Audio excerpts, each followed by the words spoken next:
যোৰহাট কৃষ্ণনগৰ সবাইবন্ধা হাইস্কুলত জ্যোতি জীৱন ফাউণ্ডেশ্যনৰ উদ্যোগত অনুষ্ঠিত হয় এনিমিয়া এৱাৰনেছ কেম্প। উল্লেখযোগ্য যে যোৰহাট কৃষ্ণনগৰ সবাইবন্ধা হাইস্কুলত জ্যোতি জীৱন ফাউণ্ডেশ্যনৰ উদ্যোগত অনুষ্ঠিত হয় এদিনীয়া এৱাৰনেছ কেম্প। আৰম্ভণি অনুষ্ঠানত অতিথি হিচাপে উপস্থিত থাকে সেৱাৰ সচিব কমলজ্যোতি গগৈ, জ্যোতি জীৱন ফাউণ্ডেশ্যনৰ সভাপতি ডক্টৰ ৰীতামণি চুতীয়া, জ্যোতি জীৱন ফাউণ্ডেশ্যনৰ সদস্য ডক্টৰ বিপুল কুমাৰ বৰুৱা, ডক্টৰ তুলিকা বৰা উপস্থিত থাকে উক্ত অনুষ্ঠানত। এই এনিমিয়া এৱাৰনেছ হেল্থ কেম্পত বিদ্যালয়ৰ ছাত্ৰ ছাত্ৰীসকলক স্বাস্থ্য পৰীক্ষা কৰি ঔষধ যোগান ধৰা হয়। অকল সবাইবন্ধা হাইস্কুলেই নহয়, মই দেখিছোঁ অসমৰ প্ৰায়বিলাক বিদ্যালয়তে মানে অলপমান ধনিক শ্ৰেণীৰ বাদ দি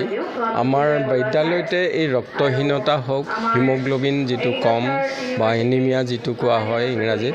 এইটো কম থাকে। যাৰ ফলস্বৰূপে ছোৱালী ল'ৰাবিলাক আপোনাৰ তেওঁলোকে স্বাস্থ্যকৰ পৰিৱেশত থাকিবলৈ নাপায় বা স্বাস্থ্যসন্মত তেওঁলোকে এটা জীৱন যাপন কৰিবলৈ নাপায়। এই কথাটো চৰকাৰে মনোনিৱেশ কৰে, এৱাৰনেছো কৰে, কিন্তু কিমান দূৰ তেখেতসকলে কৰিব পাৰে বিদ্যালয়ত সেইটো মোৰ মানে নিজেও বিষয়া আছিলোঁ এসময়ত, মোৰ সন্দেহ। আজি জ্যোতি জীৱন ফাউণ্ডেশ্যন বিশেষকৈ দিল্লীৰ পৰা নিয়ন্ত্ৰণ হোৱা এটা অনুষ্ঠান, যোৰহাটৰে তেওঁলোক সন্তান, ডাক্তৰণীসকল ইয়ালৈ আহিছে। সবাইবন্ধা হাইস্কুলত এটা চিকিৎসা মানে পৰীক্ষা শিবিৰ পাতিছে, স্বাস্থ্য পৰীক্ষাৰ, আৰু ইয়াত উপস্থিত আমাৰ কেইবাজনো আছে সংগঠনটোৰ সদস্য, বিশেষকৈ মনোজ ফুকন মোৰ কাষতে আছে আৰু কেইবাগৰাকী। তেখেতসকলে প্ৰতিজন ল'ৰাৰ আজি এইটো স্বাস্থ্য পৰীক্ষা কৰিছে আৰু যিসকলৰ এনিমিয়া হওক, হিমোগ্ল'বিন কম হওক, এই ৰক্তহীনতা তেওঁলোকে ধৰা পেলাই এটা সজাগতা দিব বিচাৰিছে, যাতে অভিভাৱকসকলেও নিজৰ ল'ৰা ছোৱালীৰ প্ৰতি যত্ন লয় আৰু তেওঁলোকৰ মন মগজুৰ যিটো পঢ়া শুনাৰ ক্ষেত্ৰত ৰক্তহীনতাই যথেষ্ট প্ৰভাৱ কৰে। ৰক্তই আমাৰ স্নায়ু মগজুত যথেষ্টখিনি ক্ৰিয়া কৰি থাকে। গতিকে আমি কি খাদ্য খালে তেওঁলোকৰ মানে তেজটো ভাল হ'ব, বাঢ়িব, এই কথাবিলাক বুজি পালে ল'ৰা ছোৱালীয়ে নিজেও নিজৰ যত্ন ল'ব আৰু অভিভাৱকসকলেও যত্ন ল'ব। তেনেকুৱা এটা মহৎ উদ্দেশ্য লৈয়ে আৰু পঢ়া শুনা উন্নতি কৰিবলৈ হ'বলৈ যে স্বাস্থ্য ভালে থাকিব লাগে, এইটো উদ্দেশ্য লৈয়ে জ্যোতি জীৱন ফাউণ্ডেশ্যনে আহি ইয়াত এটা স্বাস্থ্য পৰীক্ষা শিবিৰ অনুষ্ঠিত কৰিছেহি। মানে এই ক্ষেত্ৰত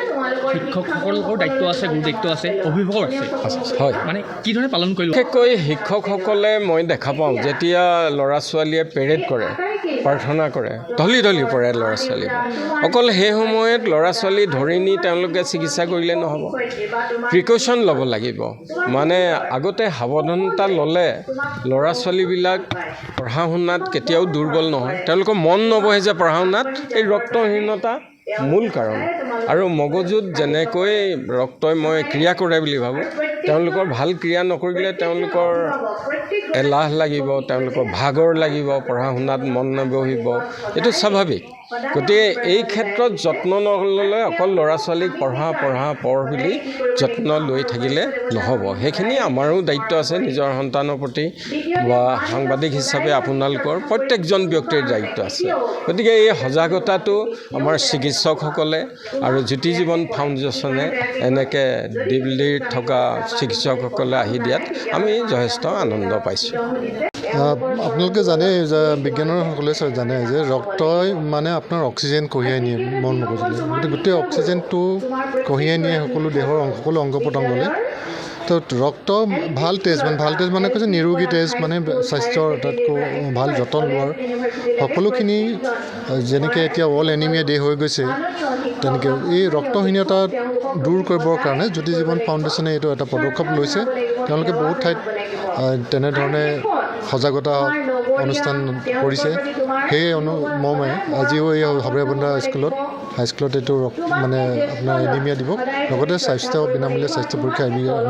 অনুষ্ঠিত কৰিছে। ৰক্তহীনতাত ভুগি থকাতকৈ ৰক্তহীনতাৰ প্ৰতি সজাগতা হোৱাটো বেছি প্ৰয়োজনীয়। তাকে সেয়েহে সকলো সজাগ হ'ব লাগে, শিক্ষক শিক্ষয়িত্ৰীৰ পৰা আৰম্ভ কৰি তাত অভিভাৱকসকলৰ দায়িত্ব আছে।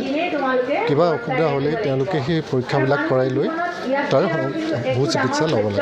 আপুনি ৰিজন কৰি দিয়ক এবাৰ ইয়াৰে এক্সিকিউটিভ মেম্বাৰ হয় জ্যোতি জীৱনৰ তাৰোপৰি মই এজন ইঞ্জিনিয়াৰ পেছা হিচাপে আৰু মানে চলচ্চিত্ৰ প্ৰযোজকো হয় ধন্যবাদ হয় এইটো একচুৱেলি আন্তঃৰাষ্ট্ৰীয় প্ৰব্লেম এইটো আমাৰ দেশত এতিয়া বহুতভাৱে বেছি হৈ গৈছে আগতে যিমান আছিলে 57%, এইবাৰ দেখা গৈছে 60%কৈ ওপৰ মানে বিশেষকৈ শিশুসকল আৰু মহিলাসকল মানে 18 বছৰৰ পৰা 45 ইয়াৰ্ছলৈকে সেইখিনি তেখেতসকলো সমস্যাত আক্ৰান্ত হৈছে ইনফেক্ট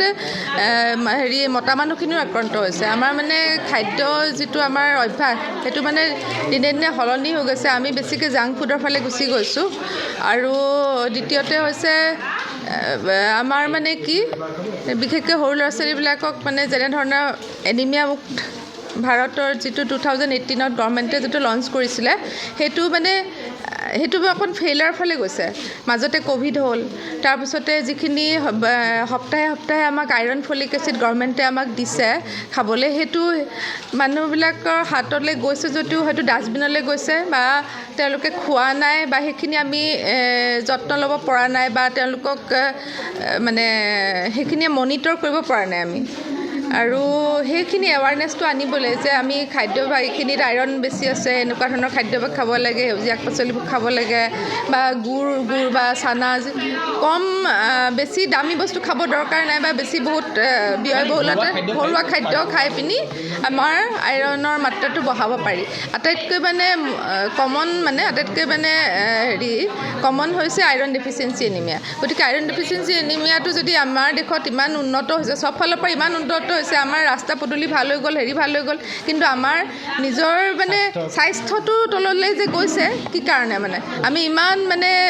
মুখী হৈ গৈছোঁ চহৰমুখী হৈ গৈছোঁ বাহিৰৰ বস্তুবোৰৰ প্ৰতি আমাৰ মানে ইমান মানে এট্ৰেকশ্যন কিন্তু আমাৰ ল'ৰা ছোৱালীবোৰকো আমি সেইটো শিকাইছোঁ আমি হাতত চিপছ দি দিওঁ বা এটা দি দিওঁ সেইটোতো পেটটো ভৰিব ঠিকে বা বাৰ্গাৰটো খালে পেটটো ভৰিব ঠিকে কিন্তু তাৰপৰা নিউট্ৰিশ্যনটো নাপায় তাৰপৰা মানে যিখিনি ট্ৰেছ এলিমেণ্ট পাব লাগে যিখিনি ব্লাড বনাবলৈ বা যিখিনি লৌহ পদাৰ্থ বা বাকী ভিটামিন B12 বা পাব লাগে ফলিক এচিড তেওঁলোকে সহায় কৰে আইৰণ মানে কি ৰক্ত কণিকা বনাবলৈ সেইখিনি বস্তু আমাৰ মানে হৈছে উপৰিও মানে আমাৰ যিহেতু অসমত বহুতখিনি বেছি হৈছে অসমত মানে এইটো আমি দেখা পাইছোঁ NFSS যিটো লাষ্ট 19-20 চনৰ সেইটো আগৰ যিবোৰতকৈ শ্বেয়াৰ পেলাইছে সেইটো মানে এটা বহুত ভাবিবলগীয়া কথা কিছুমান মানে ডিষ্ট্ৰিক্ট মানে গভৰ্ণমেণ্টে কৰে মানে এডপ্ট কৰাটো বহুত জৰুৰী ইয়াত বাৰু আমাৰ এটা কথা যে আমাৰ অসমত বা আমাৰ এইখিনি জনজাতীয় মানুহ আছে বা আছে তাত আমাৰ থেলাচিমিয়া যিটো মানে কি কয় হিমোগ্ল'বিন ই ডিজিজ বা ট্ৰেটটো খুব প্ৰাদুৰ্ভাৱটো বেছি কিন্তু আমি সেইটো কাৰণটোতো জানিবৰ কাৰণে আমিতো যত্নটো কৰিব লাগিব আমি টেষ্ট কৰাব লাগিব আমি মাক দেউতাকবোৰ পঢ়া শুনাত মন নবহিলে কি হ'ব সিহঁতৰ বা কনচেনট্ৰেশ্যন পাৱাৰটো কমি থাকিব তেতিয়া আগলৈ গৈ মানে ফিউচাৰ ভৱিষ্যতটো আমি চাব লাগিব যে আমাৰ দেশখনৰ ভৱিষ্যত কি ইহঁতে আজি কাইলৈ ভৱিষ্যত হ'ব গতিকে ইহঁতৰ স্বাস্থ্যটোৱে মানে হেল্ডি ব্লাড হেল্ডি মানে মাইণ্ড হেল্ডি ইণ্টেলিজেণ্ট মানে চিলড্ৰেন ডিজি বৰাৰ ৰিপৰ্ট নিউজ নাও